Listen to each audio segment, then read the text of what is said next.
Good morning, brother. Good morning. Welcome. Thank you. River Ganges, India's most popular, most important river, Ganga नदी, भारत की सबसे महत्वपूर्ण नदी. It's a strong belief कि कुंभ के मेले पर गंगा स्नान करने से पाप धुल जाते हैं, पावन बन जाते हैं.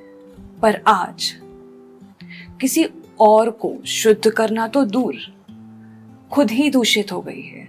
Central board of pollution control ने उसके पानी को अनफिट डिक्लेयर कर दिया है. पीने के लिए तो दूर की बात है, नहाने के लिए भी उसका पानी को पॉल्यूशन कंट्रोल बोर्ड ने अनफिट डिक्लेयर कर दिया है. अब ऐसे में जो खुद को ही दूषित होने से नहीं बचा पा रही है, तो हमें पावन कैसे कर रही है?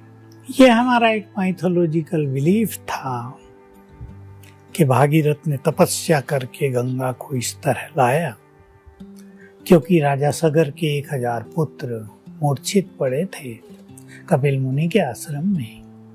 तो उनको टच करते हुए जब गंगा सागर से मिली तो वो उद्धार हो गया उनका.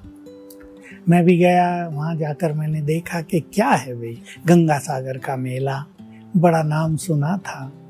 कपिल मुनि का आश्रम बना हुआ सागर के किनारे है बस. तो गंगा बहती हुई चली गई.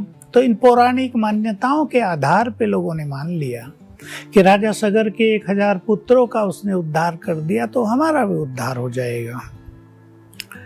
लेकिन कुछ सत्य हमें जानने चाहिए. नो डाउट कि गंगा का पानी बहुत अच्छा है, अब क्योंकि पॉल्यूटेड हो गया है, लेकिन हरिद्वार तक बहुत अच्छा है, ऋषिकेश तक उससे भी अच्छा है. गंगोत्री से जहाँ से गंगा निकलती है, क्योंकि नीचे से निकलती है, अब क्या क्या उसमें मिनरल्स या जड़ी बूटियाँ मिक्स होके आती हैं वो तो रिसर्च का विषय है. पर इतना मैं अवश्य जानता हूँ क्योंकि मेरा जो नेटिव प्लेस है उधर ही है और मैं जब यहाँ से वहाँ जाता हूँ तो वहाँ जाता हूँ अवश्य. गंगा के दूसरी तरफ हम जाते हैं VIP घाट पे, जहाँ पानी बिल्कुल स्वच्छ होता है, जहाँ ज़्यादा लोग नहाते धोते नहीं हैं. मैं पानी ले आता हूँ. 2.5 साल मेरे पास पानी रहा वैसे का वैसा ही. किसी को ज़रूरत पड़ती है, किसी की मृत्यु हुई, कुछ हुआ, वो मांगते हैं तो दे देते हैं. तो पानी तो निश्चित रूप से इम्पोर्टेंट चीज़ है गंगा का. लेकिन गंगा के पानी से पाप करते हों, ये संपूर्ण रूप से गलत है. क्योंकि अगर ऐसा होता तो बहुत लोग पावन बन गए होते. फिर तो लोग खूब पाप करें और गंगा में डुबकी लगाएं और खुश हों, पाप धुलाएं हम. पाप आत्मा को लगते हैं, शरीर को नहीं. इंपॉर्टेंट बात, आत्मा यहाँ निर्लेप नहीं है. उसके कर्मों का लेप छेप आत्मा को ही रहता है. शरीर तो उसका वस्त्र है, शरीर को वहां धुला जा सकता है, आत्मा को तो जल भिगो नहीं सकता. आत्मा के पाप तो केवल योग अग्नि में ही नष्ट होते हैं.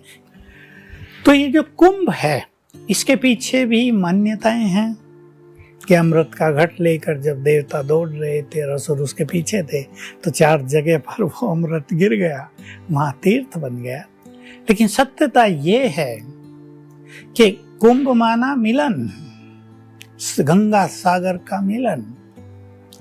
तो ये ज्ञान का कुंभ, ज्ञान का अमृत, ये परमात्मा आकर देते हैं. और एक समय सृष्टि पर ऐसा आता है कल्प के अंत में, जब परमात्मा अपनी सब आत्माओं से मिलने आता है, उनकी सद्गति करने आता है, उनको पतित से पावन बनाने आता है. वो काल होता है कलयुग का अंत, जिसको पुरुषोत्तम संगम युग कहा जाता है. वो काल अब चल रहा है. परमात्मा अपनी रूहों से मिलन मना रहा है. बहुत लोगों ने उसका परम आनंद प्राप्त कर लिया है, उससे पाप कट जाते हैं. तो कोई गंगा सागर के मिलन से, वहाँ स्नान करने से, या कोई कुंभ में जाकर स्नान करने से सद्गति नहीं होती. नहीं तो बहुतों की हो गई होती. पाप बढ़ता न, अनैतिकता न बढ़ती, दुराचार भ्रष्टाचार न बढ़ता. लेकिन सब कुछ गिरावट में आ गया है, इसलिए इन सभी मान्यताओं के पीछे एक स्पिरिचुअल मीनिंग है, उसको जानना परम आवश्यक होता है।